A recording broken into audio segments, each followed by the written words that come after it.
I think it's absolutely crazy how drummers have created grooves that all of us have just had in our heads for decades. I'm going to show you how to play the most famous beats ever. I'm going to start with the easiest ones and then we're going to progressively get more difficult. So stick around to the end because the last few are hectic. We Will Rock You, Queen. Alright, this is something that anyone can play on a drum kit. It's really simple, but it sounds fantastic. All you're going to do is play 2 kick drums and then a snare drum and then just repeat that pattern. If you want to make things a bit more interesting, you can play those snare drums as flams, which is when both hands come down at the same time, but one hand strikes the drum just before the other. Or you could just do the same pattern while adding hi-hats to keep time.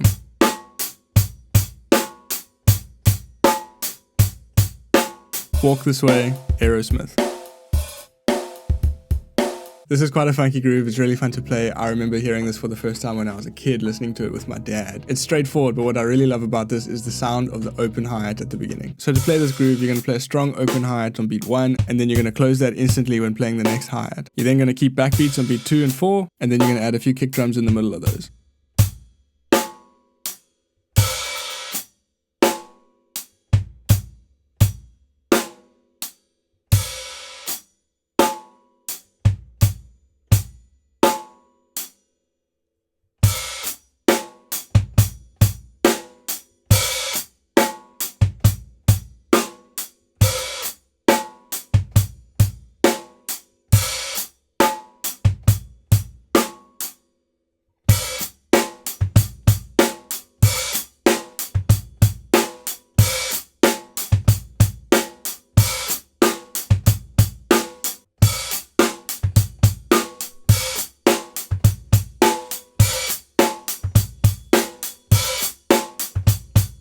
When the Levee Breaks, Led Zeppelin.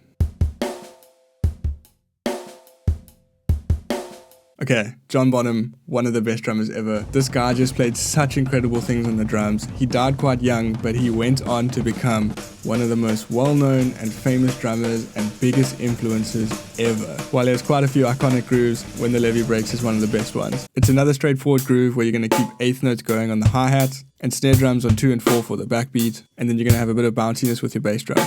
The key to making this sound good is to make it sound big like John Bonham did.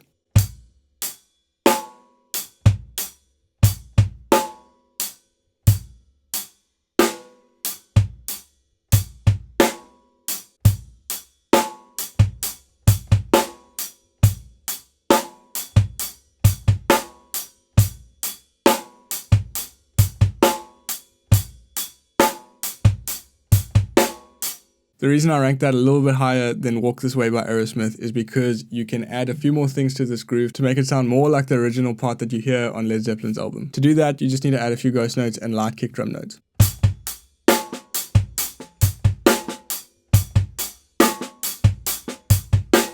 Amen Brother, the Winstons.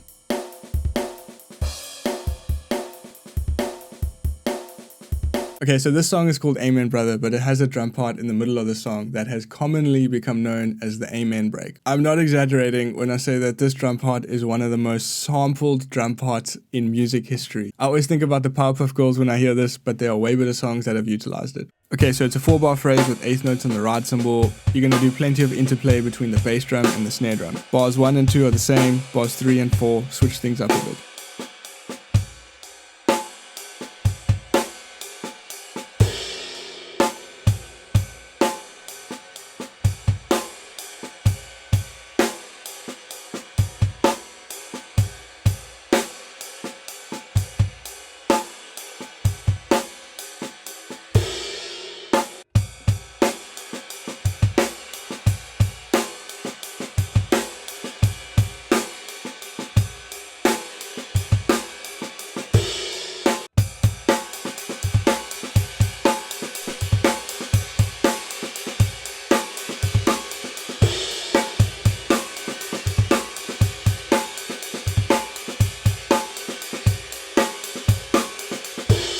Before we make things more challenging and move on to the next groove, I just want to thank today's sponsor for the video, Transcribe Plus. Transcribe Plus is a really good practice app for musicians. It has a bunch of features that you can utilize, including adjusting pitch and speed, splitting tracks with AI, so being a part remover. That's when you put a song in there and you isolate all the parts and you can pull the drums out, which is what I did for this video, to hear that more clearly. You can also create practice loops with the app, so if you want to practice like a certain part in a song, you just put parameters there so that it keeps looping that thing as you play. And you can speed it up, slow it down, do whatever you want with it so that you get better at playing that section. This app even works with video, so you can load in a video and use most of the tools to kind of adjust the sound that's coming from the video. One of the best things about it though is that it integrates with streaming platforms like Apple Music, so you can actually download the app on your iPhone and then just pull whatever library songs you have from Apple Music, and then you can work with them like that. I highly recommend checking Transcribe Plus out. It has absolutely changed how I practice the drums. There's so much to it and you can find so much value in all the features that it offers. While it's good for me as a drummer, it works brilliantly for all musicians. If you want to check that out, I've put the link in the description to this video. 50 Ways to Leave Your Lover, Paul Simon. Alright, Steve Gadd. One of the grooviest, most accomplished drummers out there. Steve Gadd is another massive inspiration to all of us. He's mostly known for just being a really good groover, and I think it's absolutely crazy how this groove just fits so well in the song that it comes from. It's a 2-bar phrase. The trickiest part is playing your hi-hat foot on the count of beat 1. You also got a few quick notes on the snare drum near the end of each bar. Make sure to keep those quiet and subtle.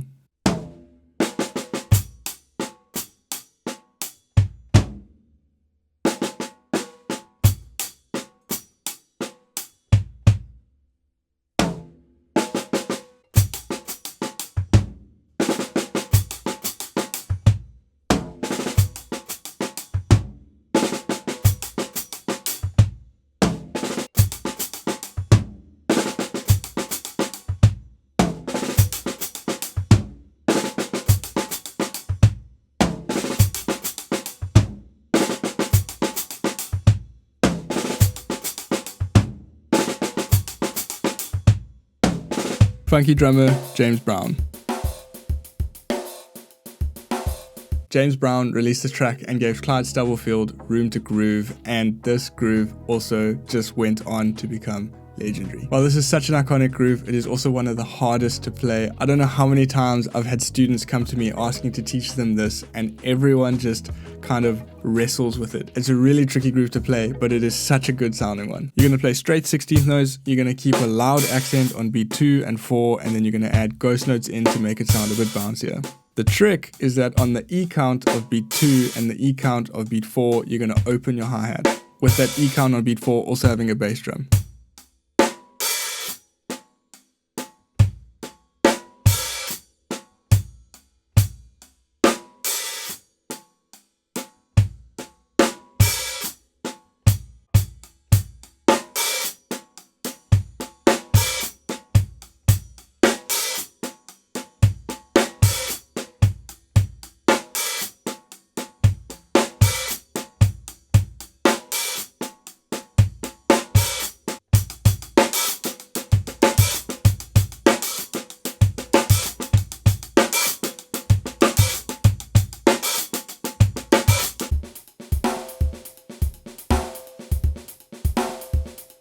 Our last groove for this list, and I definitely think it's the hardest one to play, is the Rosanna shuffle that Jeff Porcaro played with Toto. This groove is a halftime shuffle inspired by Bernard Purdie, John Bonham, but Jeff Porcaro took that halftime shuffle groove and he really solidified it and made it his own in this track. The biggest reason for this being so complicated to play is that you really need a good amount of left-hand control on the snare drum. The groove is in triplets, and the hardest part is playing the accented note on beat 3 and then a snare drum straight away after that.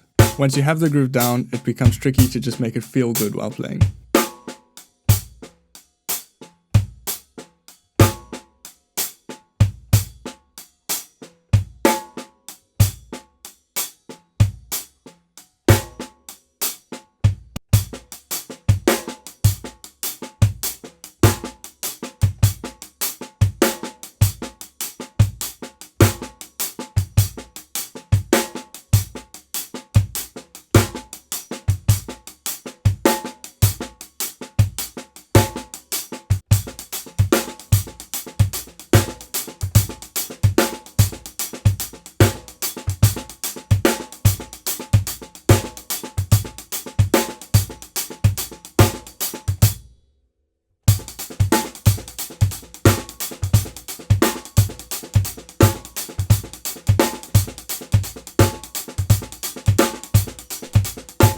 Okay, there are 7 grooves to play that go from easy to really hard, and they are all incredibly popular. Take those, learn them, let me know how it goes, and then I'll see you guys in the next video.